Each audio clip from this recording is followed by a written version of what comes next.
नमस्कार रेल साथियों।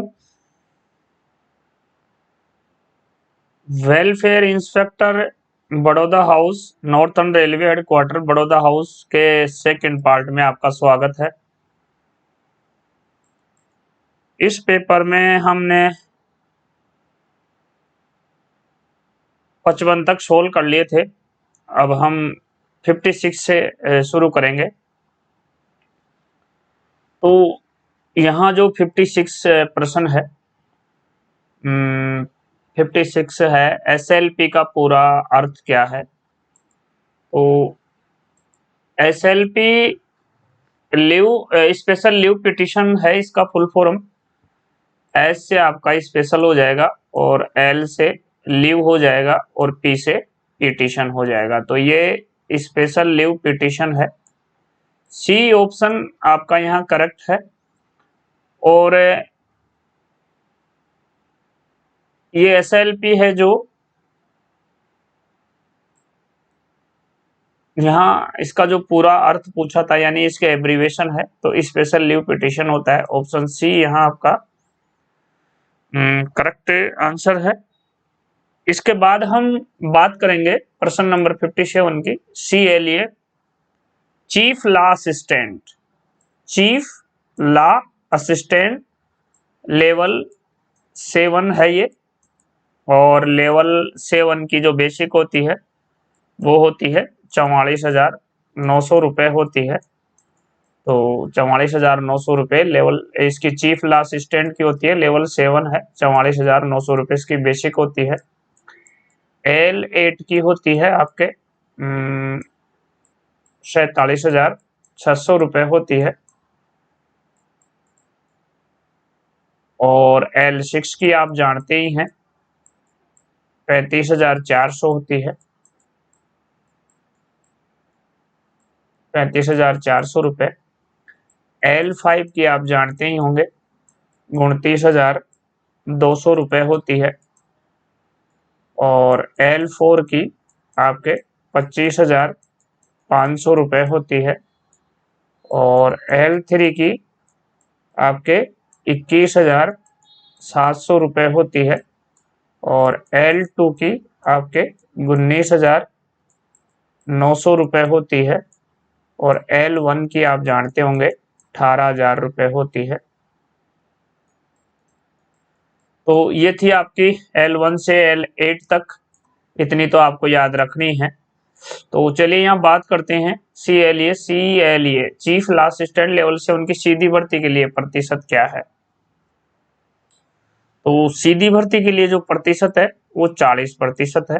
सीधी भर्ती के लिए, डायरेक्ट भर्ती के लिए, डायरेक्ट रिक्रूटमेंट के लिए 40% है, जो कि आपके ऑप्शन बी में यहाँ है। तो आपका बी आंसर करेक्ट हो जाएगा। मंडल SBF समिति के अध्यक्ष कौन होते हैं।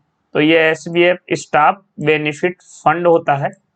और ये रेलवे में आपके 1931 में लाया गया था SBF staff benefit fund.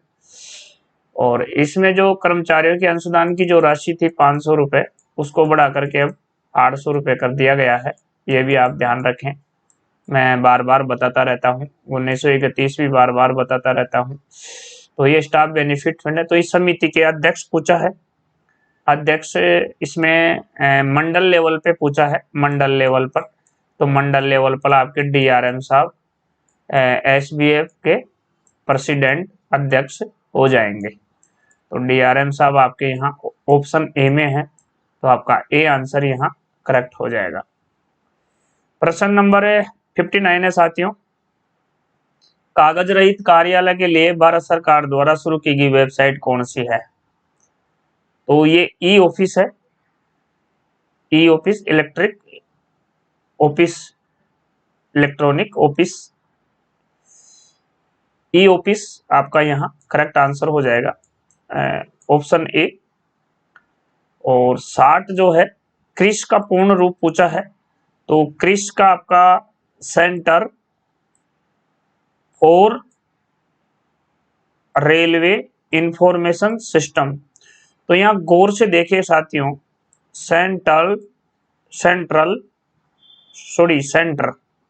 Centre CENTRE central for railway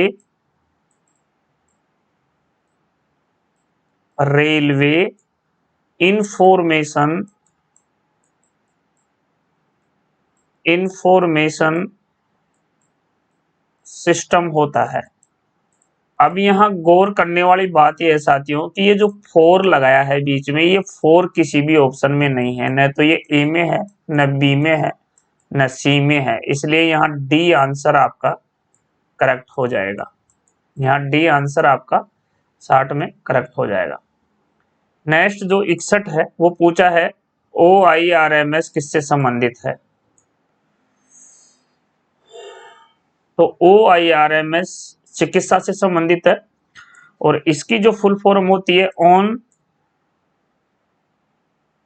online इंडेंटिक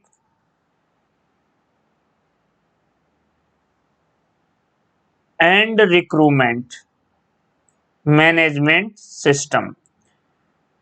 online indenting and recruitment management system इसकी फुल फॉर्म होती है और ये चिकित्सा से संबंधित होता है। तो ऑप्शन ए आपके यहाँ करेक्ट है। यहाँ GEM है, यानी GM का GEM, तो G का मतलब हो जाता है यहाँ गवर्नमेंट, E से E और M से मार्केट प्लस। तो ये C जो ऑप्शन है आपका, G से गवर्नमेंट, E और मार्केट प्लस, ये C ऑप्शन आपका यहाँ करेक्ट हो जाता है। नेक्स्ट है लिम्स का संबंध है। लिम्स यहाँ होता है legal information management and briefing system. ये लिम्स का संबंध, तो ये किससे है, तो ये आपके कानूनी प्रबंधन से संबंधित है। जो ये लिम्स है LIMBS, लिम्स का फुल फॉर्म होता है legal information management and briefing system. तो ये आपके कानूनी प्रबंधन से संबंधित है। सी ऑप्शन यहाँ आपका करेक्ट है। वर्तमान में निश्चित चिकित्सा भत्ता कितना है, तो वर्तमान में निश्चित चिकित्सा भत्ता की जो राशि है वो 1000 रुपए है वर्तमान में। पहले ये राशि 500 रुपए थी, पहले ये राशि 500 थी, अब इसको 1000 कर दिया गया। तो यहाँ ऑप्शन ए आपका करेक्ट है। प्रश्न नंबर 65 है, किस मास्टर सर्कुलर में एनजी स्टाफ की वरिष्ठता का वर्णन है। तो जो ये मास्टर सर्कुलर MC 34 है, MC मास्टर सर्कुलर, MC का मतलब मास्टर, M का मतलब मास्टर, C का मतलब सर्कुलर, तो ये MC 34 है। इसमें आपके एनजी स्टाफ की वरिष्ठता का विवरण है। तो यहाँ C ऑप्शन आपका बिल्कुल करेक्ट हो जाएगा। प्रश्न नंबर 66 है साथियों, MACP योजना के तहत कितने वित्तीय उन्नयन प्रदान किए जा सकते हैं। तो यहाँ इसका जो MACPS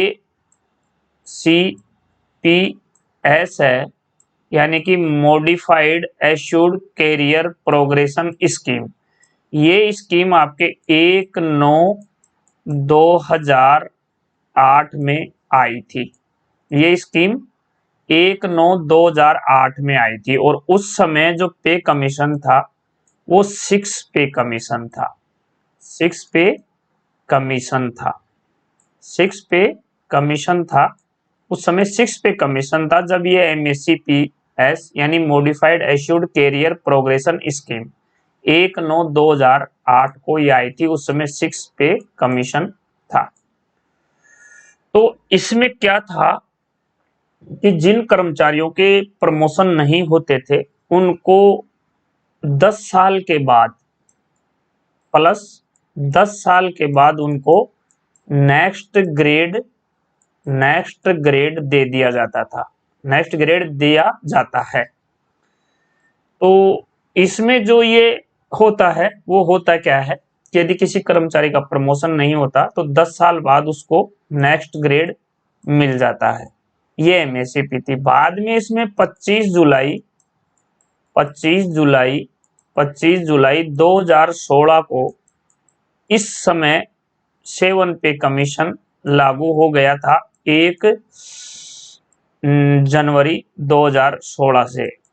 ये 7 पे कमीशन लागू हुआ था 1 जनवरी 2016 से, और ये बात है 25 जुलाई 2016 की। इसमें क्या कर दिया गया कि इसमें बेंचमार्क एपीआर की जो बेंचमार्क है वो वेरी गुड कर दी गई। पहले ये 1/9/2008 को ऐसा नहीं था। तो जिसकी एपीआर वेरी गुड होगी उसी को एमएससीपी का फायदा मिलेगा। अब एमएससीपी में होता क्या है साथियों कि एमएससीपी के अंतर्गत केवल 3 वित्तीय लाभ मिलते हैं, 3 फाइनेंशियल बेनिफिट मिलते हैं, 3 वित्तीय लाभ मिलते हैं। ये आपकी 10, 20 और 30 यानी कि 10-10 साल की सर्विस के अंतर पर ये आपको बेनिफिट दिए जाते हैं। तो ये 3 वित्तीय लाभ मिला जाते हैं। अब इसमें ऐसा नहीं है कि आप टेक्नीशियन में आए और जेई बन गए, ऐसा नहीं है। या ऐसा भी नहीं है कि आप बाबू मेयर वेलफेयर इंस्पेक्टर बन गए, या ऐसा कुछ नहीं है। इसमें केवल पैसों का फायदा मिलता है, केवल वित्तीय लाभ। यहाँ लिखा है वित्तीय उन्नयन, केवल वित्तीय लाभ मिलता है, पोस्ट चेंज नहीं होती है, केवल उसका अगला ग्रेड उसमें दे दिया जाता है। तो ये 10-10 साल के अंतर पे हर 10 साल पे एक नेक्स्ट ग्रेड पे दे दिया जाता है। मान लीजिए कोई बंदा 2800 ग्रेड पे आता है तो उसका प्रमोशन ही तो 10 साल बाद उसको 4200 दे दिया जाएगा, फिर 10 साल बाद उसको 4600 दे दिया जाएगा। तो इस प्रकार से उसका अगले 3 ग्रेड, जिस ग्रेड पे वो नियुक्त होता है उसके अगले 3 ग्रेड उसको दे दिए जाएंगे। तो यहाँ पे पोस्ट चेंज नहीं होती है, ये ध्यान रखें, केवल फाइनेंशियल बेनिफिट इसमें मिलता है। तो ये पूछ रहा है कितने वित्तीय उन्नयन प्रदान किए जाते हैं एमएससीपी में। तो इसमें एमएससीपी में 3 वित्तीय उन्नयन प्रदान किए जाते हैं जो कि 10-10 साल के अंतर पे दिए जाते हैं, 10, 20 और 30। तो यहाँ ऑप्शन सी आपका करेक्ट हो जाएगा। भूतपूर्व सैनिकों के लिए ग्रुप सी में आरक्षण क्या है। तो भूतपूर्व सैनिकों के लिए जो ग्रुप सी में जो आरक्षण है वो 10% है। और ग्रुप डी की बात करें अपन, ये ग्रुप सी में है। ग्रुप डी की बात करें तो डी के अंदर डी के अंदर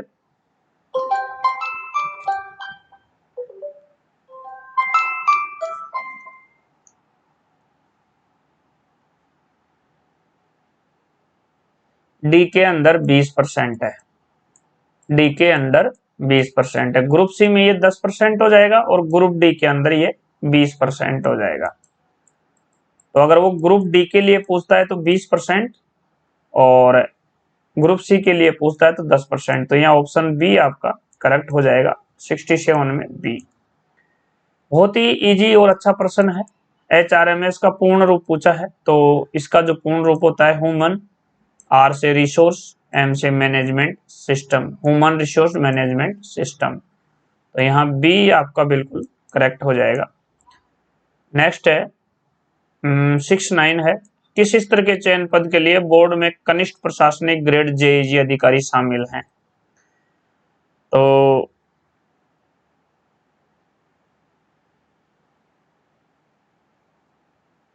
यहाँ जो 69 है उसमें लेवल 6 के लिए बोर्ड में कनिष्ठ प्रशासनिक जेईजी अधिकारी शामिल है यानी ग्रुप बी। तो यहाँ L6 के लिए है, लेवल 6 के लिए है, तो यहाँ आपका डी आंसर करेक्ट हो जाएगा। प्रश्न नंबर 70 है साथियों, किस आयोग ने अन्य पिछड़े वर्गों के लिए आरक्षण की सिफारिश की। तो वो मंडल आयोग ने की थी। ऑप्शन ए आपका यहाँ करेक्ट है। भारतीय रेलवे में किस समूह में कोई सीधी भर्ती नहीं है। तो यहाँ समूह 4 हैं, ए, बी, सी, डी, ये 4 समूह होते हैं। इसमें एक के अंतर्गत भी सीधी भर्ती होती है और सी के अंतर्गत भी सीधी भर्ती होती है और डी ग्रुप में भी सीधी भर्ती होती है। यहाँ जो बी ग्रुप है इसमें सीधी भर्ती नहीं होती है, तो ये समूह बी जो आपका है इसमें सीधी भर्ती नहीं होती है, तो यहाँ आपका आंसर ऑप्शन बी करेक्ट हो जाएगा। यहाँ ऑप्शन बी है और समूह भी बी है, तो दोनों बी बी हैं, कोई बात नहीं, ऐसा होता है। चलिए, तो यहाँ समूह बी में सीधी भर्ती नहीं होती है, बाकी जो ए ग्रुप है उसमें भी सीधी भर्ती होती है, सी ग्रुप में भी सीधी भर्ती होती है और डी में भी होती है, तो यहाँ आपका ऑप्शन बी करेक्ट हो जाएगा। टीएडीके का न्यूनतम चिकित्सा वर्गीकरण क्या है? डाक बंगला खलासी। टीएडीके, ये डाक बंगला खलासी जो ये जो अफसरों के पास जो बंगला पियून लगे होते हैं, टीएडीके का न्यूनतम चिकित्सा वर्गीकरण क्या है? तो उनका जो वर्गीकरण है 72 में ए, 72 में ए हो जाएगा। यानी बात करें अपन उनके चिकित्सा वर्गीकरण की, तो उनकी जो B1 होता है उनका चिकित्सा वर्गीकरण उनका B1 होता है।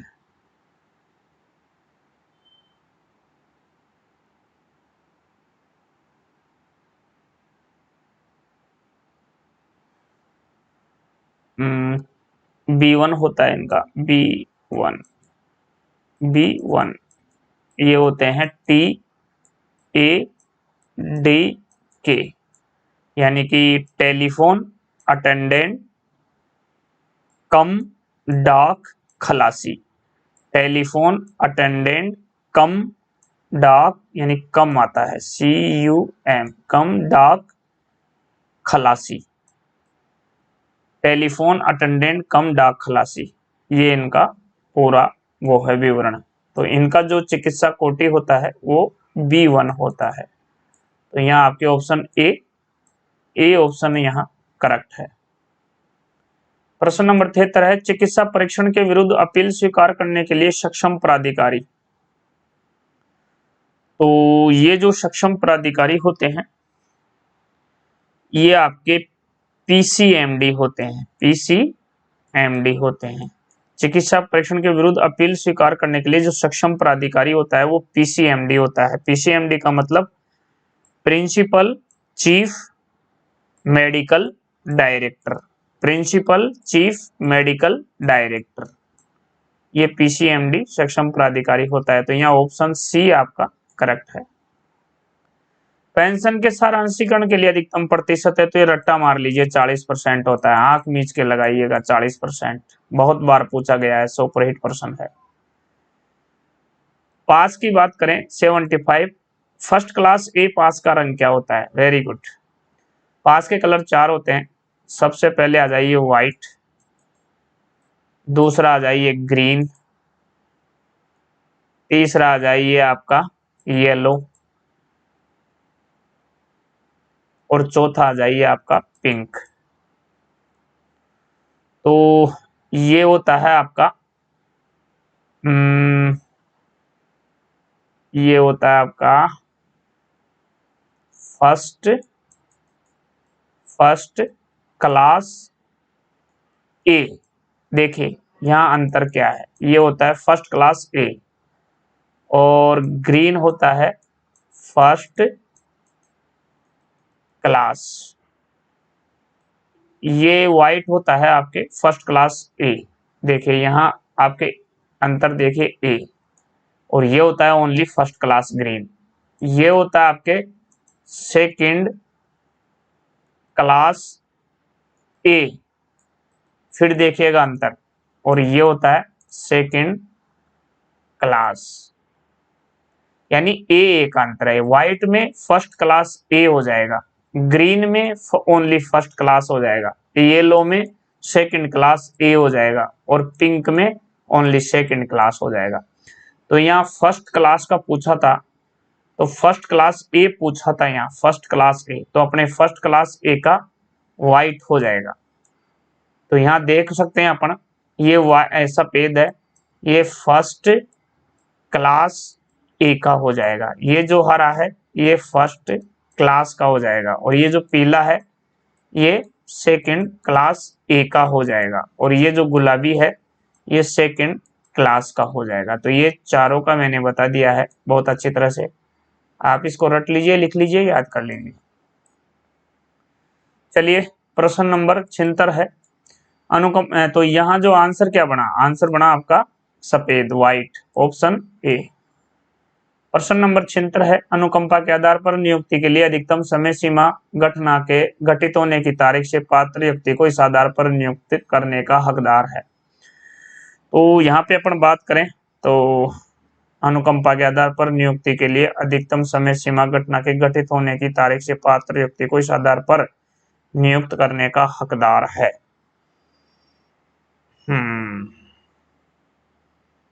यहाँ आएगा 3 साल, 2 साल, 5 साल, 7 साल। तो अधिकतम जो समय सीमा है वो 5 साल है, ऑप्शन सी। प्रश्न नंबर 77 है HOAR नियम किस वर्ष में अधिसूचित किए गए थे, किस वर्ष में अधिसूचित किए गए थे HOAR नियम। तो HOER ये होते हैं हाउस ऑफ एम्प्लॉयमेंट रेगुलेशन, ये हुए थे 2005 में, और ये 4 भागों में बांटे थे। पहला है आपका इंटेंसिव यानी कि गहन, दूसरा है आपका कंटिन्यूस, कंटिन्यूस यानी कि सतत, हिंदी में सतत, और तीसरा है EI, और चौथा है एक्सक्लूडेड, एक्सक्लूडेड। ये 4 प्रकार के हैं HOAR 2005। तो यहाँ आंसर आपका 2005 आ जाएगा, ऑप्शन सी करेक्ट है। प्रश्न नंबर 78 है CP ग्राम पोर्टल शुरू किया गया था।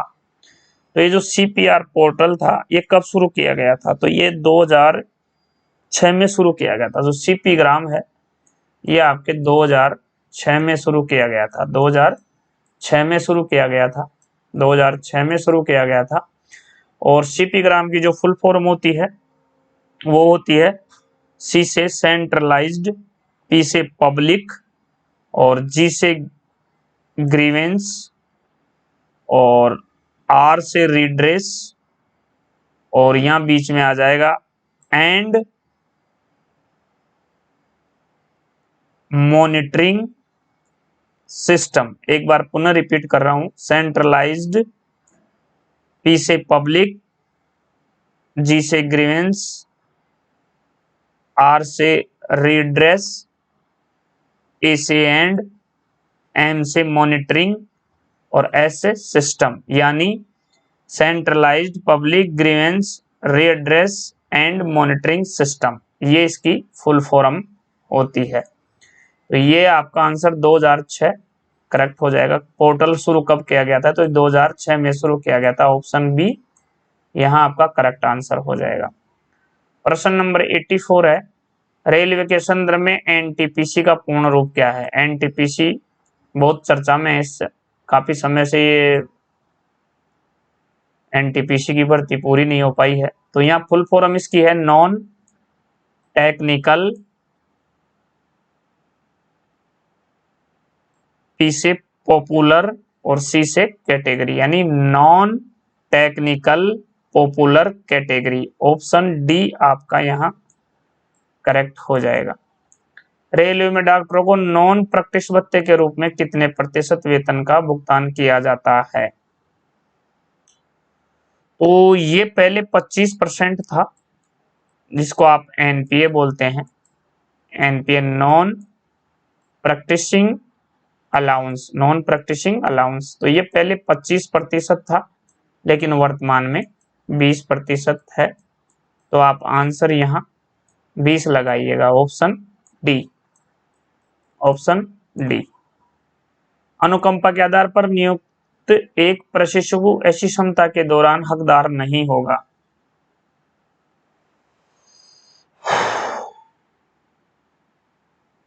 प्रश्न नंबर है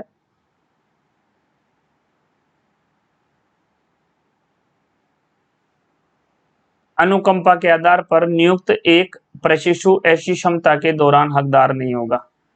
तो यहाँ है CEA यानी चिल्ड्रन एजुकेशन अलाउंस, तो इसका तो वो हकदार हो जाएगा। दूसरा है DA यानी डियरनेस अलाउंस, तो इसका भी वो हकदार हो जाएगा। चौथा है आपके HRA यानी हाउस रेंट अलाउंस, तो इसका भी हकदार वो हो जाएगा। यहाँ जो OT है इसका हकदार वो नहीं होगा, तो ये बी आंसर आपका करेक्ट है। Grant of over time allowance, grant of over time allowance, तो इसका हकदार वो नहीं होगा। ऑप्शन बी यहाँ आपका करेक्ट आंसर है।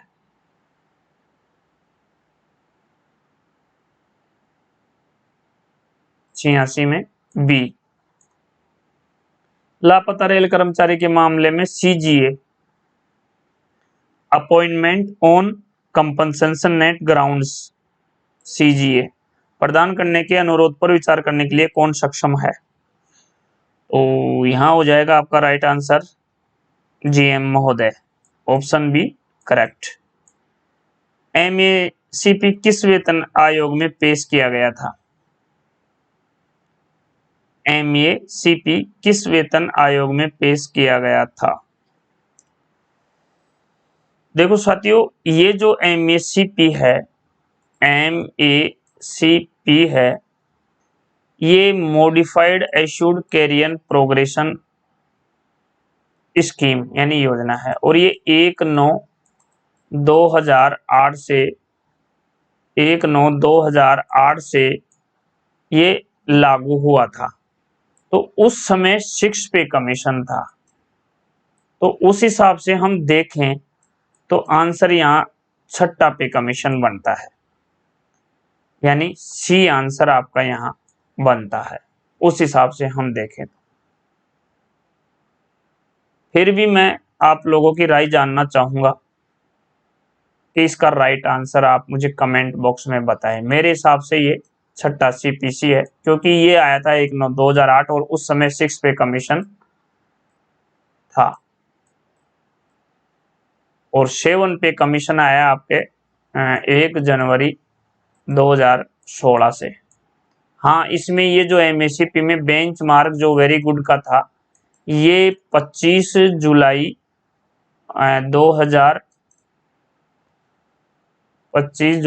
2016 से जरूर लागू हुआ था वेरी गुड बेंचमार्क। तो इस हिसाब से हम देखें तो उस समय 6 पे कमीशन था, तो यहाँ सी आंसर आना चाहिए। काफी लोगों का जवाब था कि नहीं सर ये 7वां पे कमीशन में है। मेरे हिसाब से ये सी आंसर यहाँ सही है। 8-9 है, समीक्षा के प्रावधान किस DRN नियम के तहत है? समीक्षा के प्रावधान discipline and appeal rule act over 1968 के तहत हैं। तो ये जो 25A है ये करेक्ट आंसर है बिल्कुल, यानी 89 में बी, 8-9 में बी। 90 है, L6 में पूरे दिन के लिए अनुमेय अधिकतम यात्रा भत्ता यानी TA कितना है? L6 के लिए, L6 के लिए है 800 रुपये, और ये 500 रुपये आपके लेवल 5, लेवल 4, लेवल 3,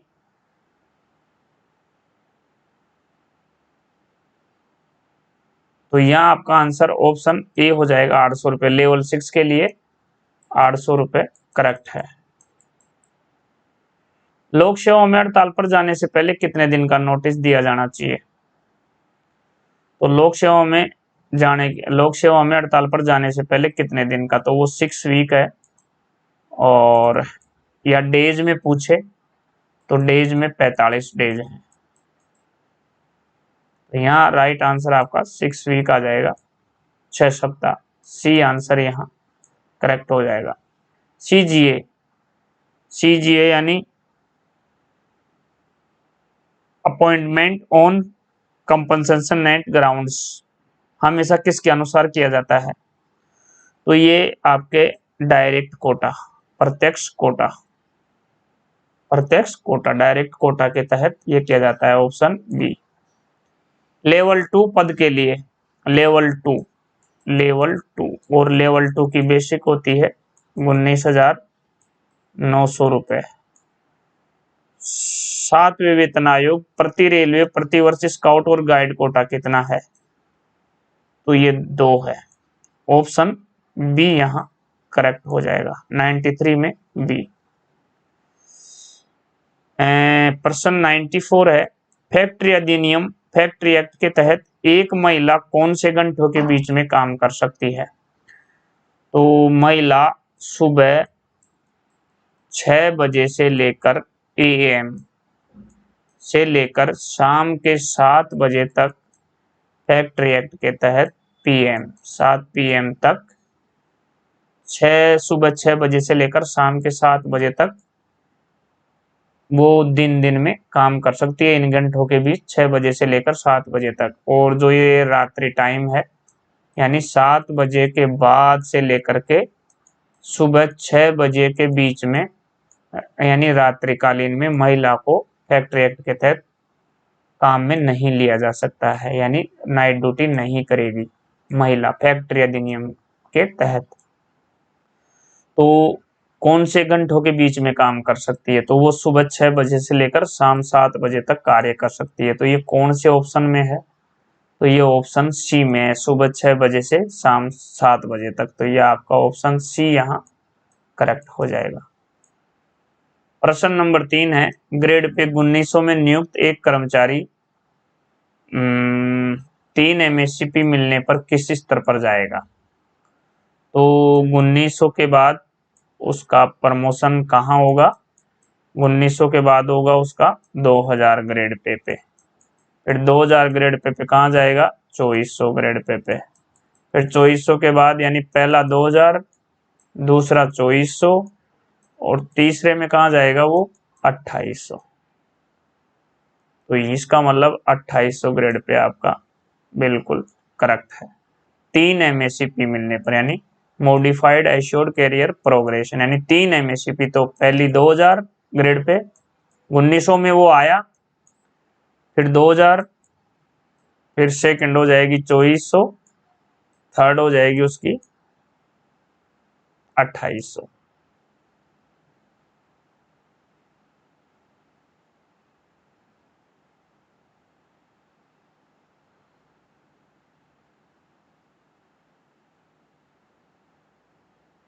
तो यहां जो आपका ऑप्शन होगा वो होगा डी ऑप्शन, करेक्ट आंसर। केंद्रीय सतर्कता आयोग CVC का होता है central vigilance commission. Central vigilance commission की स्थापना किस समिति की रिपोर्ट के आधार पर की जाती है? तो ये संतानम समिति, ऑप्शन डी आपका यहाँ करेक्ट है। केंद्रीय प्रशासनिक अधिकरण CAT कैट के निर्णय के विरुद्ध अपील दायर की जा सकती है? वेरी गुड प्रश्न, बहुत ही अच्छा क्वेश्चन है। ये होता है सेंट्रल एडमिनिस्ट्रेटिव ट्रिब्यूनल, यानी हिंदी में बोले तो केंद्रीय प्रशासनिक अधिकरण। और इसकी स्थापना हुई थी 1 नवंबर 1985 को। 1 नवंबर 1985 को इसकी स्थापना हुई थी। क्यों हुई थी?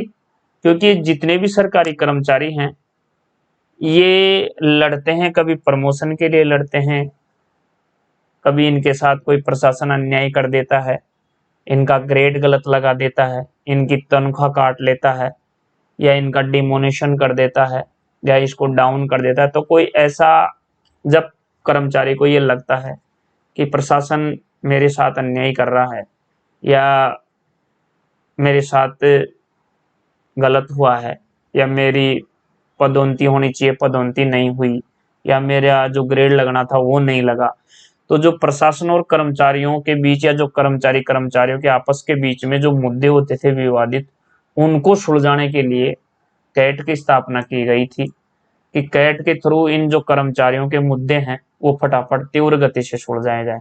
तो इसके लिए 1 नवंबर 1985 की इसकी स्थापना की गई थी। और इसकी जो प्रधान पीठ है वो न्यू दिल्ली में है। कहाँ है? न्यू दिल्ली में है। न्यू दिल्ली में है प्रधान पीठ इसकी। और इसकी जो शुरू की फीस रखी गई थी वो 50 रुपये रखी गई थी। और इसकी जो फुल फॉर्म होती है वो होती है सेंट्रल एडमिनिस्ट्रेटिव ट्रिब्यूनल। और इसकी प्रधान पीठ न्यू दिल्ली में है। तो सवाल ये है, यहाँ सवाल ये है कि मान लीजिए कर्मचारी सबसे पहले कैट में जाएगा और कैट का डिसीजन चाहे उसके पक्ष में आए चाहे विरुद्ध में आए, यदि वो कैट के बाद फिर कहाँ जाएगा, तो कैट के बाद वो जाएगा high court, HC high court जाएगा। फिर हाई कोर्ट के बाद वो कहाँ जाएगा, SC सुप्रीम कोर्ट जाएगा। तो सबसे पहले वो मुकदमा लड़ेगा कैट में, कैट में हार जाता है तो फिर वो हाई कोर्ट जाएगा, फिर हाई कोर्ट में हार जाता है तो फिर वो सुप्रीम कोर्ट में जाएगा। यहाँ प्रशासन भी कैट में हार जाता है तो प्रशासन भी हाई कोर्ट में जा सकता है, और प्रशासन यदि हाई कोर्ट में हार जाता है, कर्मचारी जीत जाता है, तो यहाँ प्रशासन हो चाहे कर्मचारी हो, दोनों ही इनके निर्णयों के विरुद्ध, कैट के निर्णय के विरुद्ध हाई कोर्ट में जाएगा और हाई कोर्ट के निर्णय के विरुद्ध सुप्रीम कोर्ट में जाएगा। तो ये सबसे पहले कैट में लड़ा जाएगा मुकदमा, कैट के बाद फिर हाई कोर्ट है, हाई कोर्ट के बाद सुप्रीम कोर्ट है।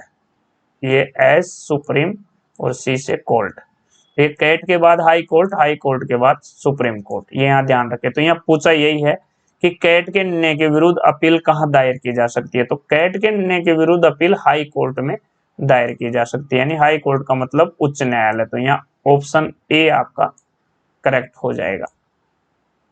प्रश्न नंबर है RDSO कहाँ स्थित है, तो यहाँ RDSO होता है रिसर्च डिजाइन एंड का जरूर साथ ध्यान रखें, एंड में गलती होती है।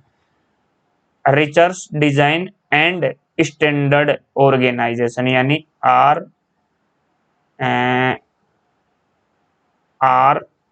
RDSO, research design and standard organisation. तो ये कहाँ है, ये आपके लखनऊ में है, ये आपके लखनऊ में है। तो यहाँ ऑप्शन ए आपका करेक्ट हो जाएगा, लखनऊ, ऑप्शन ए। रेल सेवकों के लिए अनुमेय निरंतर अवकाश की वर्षों में अधिकतम अवधि है, तो ये 5 साल है साथियों। रेल सेवकों के लिए अनुमेय निरंतर अवकाश की वर्षों में अधिकतम अवधि है, तो ये 5 साल है, 5 years। ऑप्शन बी आपका यहाँ करेक्ट है। और ये 100 है साथियों, लास्ट है। रेल सेवकों द्वारा उपहार स्वीकार करने के बारे में रेल सेवा आचरण नियम का कौन सा नियम वर्णन करता है, तो उपहार स्वीकार करने के बारे में रेल सेवा आचरण नियम 13 है, तो ये नियम 13 आपका यहाँ डी आंसर करेक्ट हो जाएगा। और ये नियम जो 11 है ये RTI से रिलेटेड है, और ये नियम जो 12 है ये आपके अंशदान से संबंधित है, अंशदान से संबंधित है। तो यहाँ उपहार स्वीकार करने से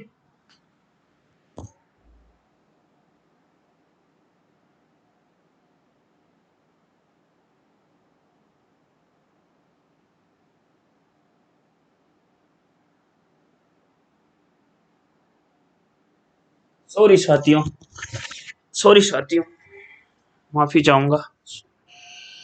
हाँ, तो हम कहाँ थे साथियों, हम थे 100, लास्ट पर्सन है, लास्ट तो नहीं है, 100 है, उसके बाद राजभाषा के बचेंगे 10%। तो रेल सेवकों द्वारा उपहार स्वीकार करने के बारे में रेल सेवा आचरण नियम का कौन सा नियम वर्णन करता है, तो ये नियम 13 है, और जो नियम 12 है वो अंशदान से संबंधित है, और नियम 11 है जो RTI से रिलेटेड है, और नियम जो 10 है वो किसी जांच समिति या समक्ष प्राधिकारी के समक्ष गवाही देने से है। तो यहाँ उपहार स्वीकार करने के बारे में पूछा था, तो ये नियम 13 हो जाएगा, नियम 13 हो जाएगा। तो यहाँ आंसर आपका डी हो जाएगा। चलिए साथियों, पहला प्रश्न है राजभाषा नियम कब पारित हुआ, तो ये आपके 17 जुलाई 1976 को पारित हुआ, तो ये ऑप्शन है आपका राइट है। राजभाषा आयोग के पहले अध्यक्ष कौन थे, तो ये श्री BG खेर थे, यानी बाल गंगाधर खेर। 7 जून 1955 आयोग में इसकी राजभाषा आयोग की स्थापना की गई थी। उस समय इसके जो प्रथम अध्यक्ष थे वो श्री BG खेर थे, यानी बाल गंगाधर खेर, और उस जो आयोग का नाम था वो खेर आयोग था। तो यहाँ आंसर आपका 20 मान लीजिए या ख मान लीजिए। चलिए, राजभाषा नियम 1977 के अनुसार देश को कितने क्षेत्रों में वर्गित किया गया है? तो ये 3 क्षेत्रों में वर्गित किया गया है, क, ख और ग। यानी अंग्रेजी में बात करें तो ए, बी व सी रीजन, 3 क्षेत्रों में। हिंदी दिवस कब और क्यों मनाया जाता है? तो ये 14 सितंबर को मनाया जाता है। सी ऑप्शन करेक्ट है। भारत संघ की राजभाषा क्या है? तो वो हिंदी है देवनागरी लिपि में। ऑप्शन ए यहाँ करेक्ट है। केंद्रीय हिंदी समिति के अध्यक्ष कौन है? तो ये प्रधानमंत्री जी हैं, जो कि वर्तमान में श्री नरेंद्र मोदी जी हैं। माननीय सम्माननीय आदरणीय श्री नरेंद्र मोदी जी वर्तमान में भारत के केंद्रीय हिंदी समिति के अध्यक्ष हैं। तो जो भी इस पोस्ट पे आता है, प्रधानमंत्री जी की जो भी पद पे आते हैं, वही केंद्रीय हिंदी समिति के अध्यक्ष होते हैं। तो वर्तमान में श्री नरेंद्र मोदी जी हमारी केंद्रीय हिंदी समिति के अध्यक्ष हैं। तो ऑप्शन क ये सुपरहिट प्रश्न है साथियों, बार बार टपक जाता है। अरुणाचल प्रदेश की राजभाषा क्या है? तो अरुणाचल प्रदेश की राजभाषा अंग्रेजी है। इसके अलावा नागालैंड और सिक्किम की भी अंग्रेजी है, ध्यान रखिएगा। यहाँ ऑप्शन क आपका राइट हो जाएगा। राजभाषा कार्यान्वयन समिति की बैठकों की आवश्यकता क्या है? तो राजभाषा कार्यान्वयन समिति की बैठकों की जो आवश्यकता है वो 3 महीने में एक बार है। ऑप्शन सी आपका करेक्ट हो जाएगा। राजभाषा अधिनियम 1963 कब पारित हुआ? तो राजभाषा अधिनियम 1963 आपके 10 मई 1963 को पारित हुआ और इसके ठीक 4 साल बाद ये 10 मई 1967 को संशोधित हुआ। तो यहाँ जो आपका आंसर बनेगा वो 10 मई 1963 बनेगा, ऑप्शन ए। ऑप्शन ए आपका करेक्ट बनेगा। नेक्स्ट है और लास्ट है, राजभाषा अधिनियम 1963 कब संशोधित हुआ?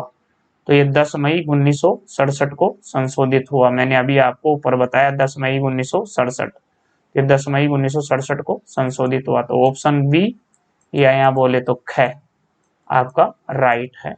तो इसी के साथ आपका ये पेपर नॉर्दर्न रेलवे का हेडक्वार्टर बड़ौदा हाउस का वेलफेयर इंस्पेक्टर का समाप्त होता है। तो ये पूरे 110 प्रश्न अपने सोल्व किए हैं साथियों। तो चलिए हम फिर मिलेंगे एपीओ के WCR का जो एपीओ का पेपर चल रहा है उसके सेकंड पार्ट में मिलेंगे। तब तक आज्ञा दीजिए। Thank you very much. नमस्कार। जय हिंद, जय रेलवे, जय भारत।